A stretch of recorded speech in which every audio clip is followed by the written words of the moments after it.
Ang nakakasilaw na amber dilaw na talim ng liwanag na bumababa mula sa itaas na may dalang hindi mabilang na puting kidlat na may kasamang lotus ay ang hugis langit na galaw ng Diyos ng kulog, ngunit ang hari ng desolate beasts ay hindi nagpatinad. Malamig niyang ibinaba ang kanyang mga kuko na kasing tulis ng kutsilyo upang madaling harangin ang mabangis na pag-ataking iyon. Hindi tumitigil, biglang sumugod ang Beast King na parang kidlat, pinakawalan ang kanyang mga kuko at diretsong sumugod sa kalaban. Sa sandaling iyon, ang figura ng Diyos ng kulog ay agad na nabasag na parang punit na ilusyon. Napunit sa kalawakan at nawala sa kawalan.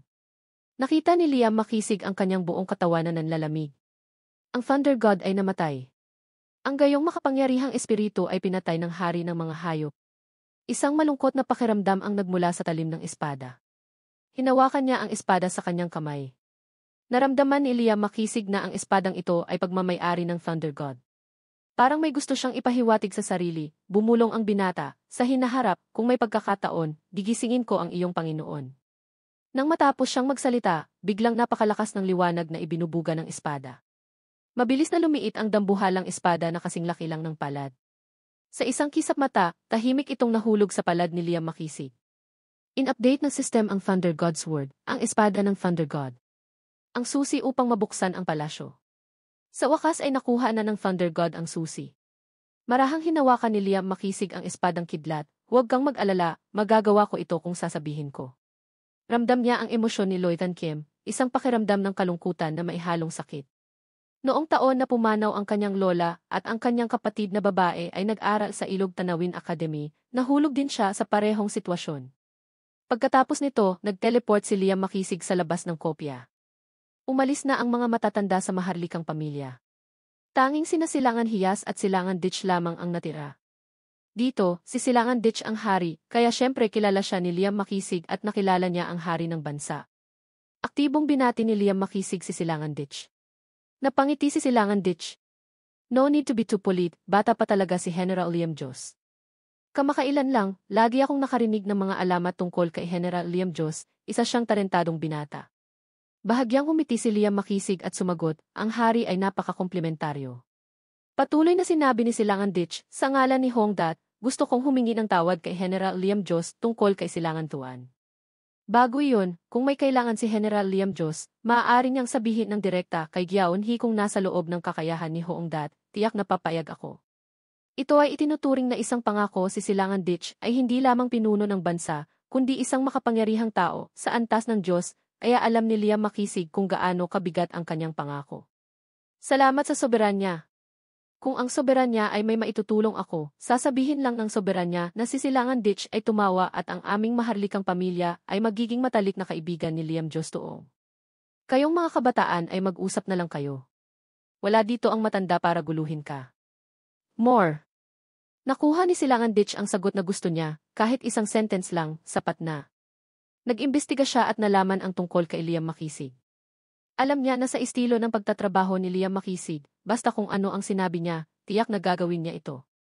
Hanggat mapanatili niya ang magandang relasyon kay Liam makisig, iyon ang pinakamagandang resulta. Pagkaraan kaagad ni Silangan Ditch, umalis si Silangan Ditch. Lam Mac's red lips slightly opened. Thank you, young Liam makisig was still very stubborn and replied that without needing it, I got what needed. I still need to plow few more copies of your people, about 3 more hours before I can enter the copy. I heard the very good information. Silangan Hiyas smiled until his eyes were clear.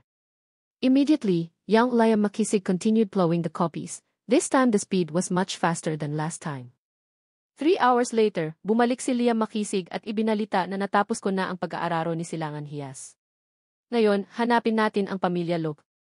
Pumunta ka sa Dian Teach, gusto mong makita ang matanda. Dapat alam niyang tinawag ni Silangan Hiyas ang pamilya Loki na inararo ni Liam Jos General ang kopya, at ang dalawa ay mabilis na nag-teleport palayo at pagkatapos ay lumitaw sa ibang lugar tinawag ni Silangan Hiyas ang pamilya Lok isang matandang lalaki na may hawak na tasa ng umuusok na mainit na tsaa at tumingin sa direksyon kung saan tinawagan ni Silangan Hiyas ang tawag na si Silangan Hiyas ay nilapitan ni General Siladong.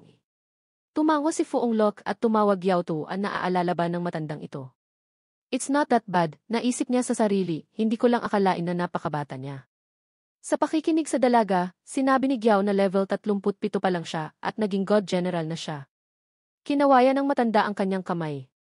Lumipad ang mga libro mula sa istante at lumapag sa coffee table. Ang lahat ng mga aklat na ito ay nagliliwanag ng hininga ng lubhang sinaunang kasaysayan. Itinaas ni Liam Makisig ang kanyang kamay para kumuha ng libro. Muling umalinggaw ang boses ni Silangan kasama ang pagkakakilanlan ni General Liam Jos Cottage dito. Maaari mong i-flip sa pamamagitan ng ito sa kalooban hanggat gusto mo.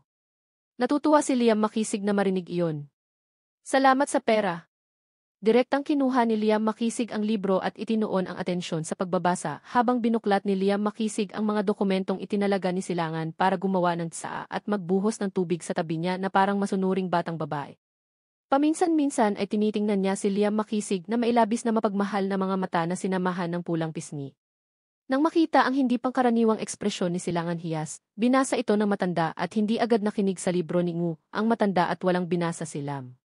Naisip niya na totoo na ang mga sinaunang aklat ng mga sikretong archive ng imperyo ay nagtala ng maraming mga lihim, kahit na ang paaralan ng Ilog Tanawin ay hindi kailanman naitala ito. Mayroon pa ngang isang kwento tungkol sa Diyos ng Katuwiran at sa salamangkero na si Isip Apoy, hindi niya alam kung makakahanap siya ng impormasyon tungkol sa bagay na iyon sa sinaunang larangan ng digmaan. At nabasa niya ito ng napakabilis ni Liam Makisig at naalala niya ang tungkol dito ng misteryoso kaalaman na nagpayaman sa karanasan, isang kumikinang na liwanag ang sumilay sa kanyang mga mata. Pakiramdam ni Liam Makisig ay mas naunawaan niya ang mundong ito. Nakatulong pa ito sa kanyang karir. Isinara ni Liam Makisig ang libro sa kanyang kamay. Masayang umiti si Silangan Hiyas at nagtanong, ano ang problema? It's not bad, ang daming documents dyan. Nakakalungkot na bakas ng curiosity ang mga mata ni Silangan Hiyas, anong sayang? Mahinang sabi ni Liam Makisig at inilagay ang libro sa kanyang kamay sa istante. Pagkatapos ay nagtanong, General Lam, ano ang gusto mong malaman? Baka matulungan ka ng matanda. Sinabi ni Liam Makisig, gusto kong malaman ang higit pa tungkol sa katotohanan na ang Palasyo ng Desolation ay mayroon ding impormasyon tungkol sa boss sa pangunahing lugar sa itaas na palapag ng Eternal Battlefield.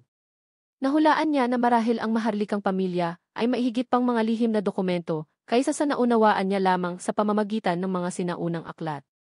Mula nang itatag ang Diyos Kalangitan Empire, ito ay palaging pinangangasiwaan ng pamilya Silangan, na dapat ay nasa loob ng ilang libong taon ng kasaysayan ng pamilyang Fu. So nakakatakot, ngus mukhang may alam ang nakatatanda na si Silangan Luke ay huminga ng malalim at marahang iwinagayway ang kanyang kamay.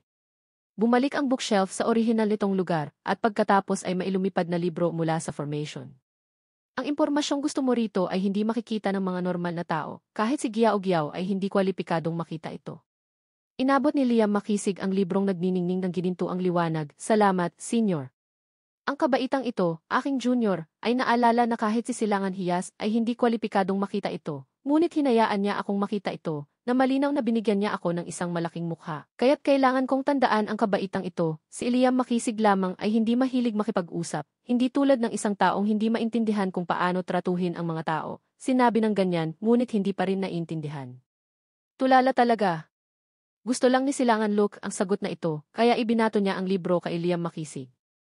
Hinaplos ng matanda ang kanyang balbas at tumango. Umupo ang binata at binuksan ang libro para basahin ang impormasyon tungkol kay Hong Hu. Ang lupa at ang bagay na iyon ay hindi gaanong, isang maikling pahina lamang, ngunit pagkatapos basahin ito, si Liam Makisig ay huminga ng malalim. Gayunpaman, hindi makapaniwala si Liam Makisig at napabulalas, anong uri ng bagay sa walang hanggang larangan ng digmaan ang may kaugnayan sa kaparangan. Nakapatay pa nga ito ng maraming mabangis na hayop mula noong simula ng pagkakatatag ng aking imperyo. Ang bagay na iyon ay umiral sa pangunahing lugar ng walang hanggang larangan ng digmaan. Ang kasaysayan ng pagkakaroon nito ay hindi makalkula kung ang dalawang bagay na iyon ay magkaugnay, na may kaugnayan sa isa't isa. May mga minsang mabangis na hayop sa tiwangwang na lupain. Pinapatay sila sa walang hanggang larangan ng digmaan at pinapatay sa lahat ng dako. Sa huli, ang nakakatakot na enerhiya ay tumaas mula sa pangunahing lugar na pinatay ang lahat ng mga mababangis na hayop na ito. Sa makatuwid, alam ni Liam Makisig na ang mga mababangis na hayop na iyon ay hindi imposibleng patayin. Kailangan lang makita kung sapat na ba ang lakas o hindi.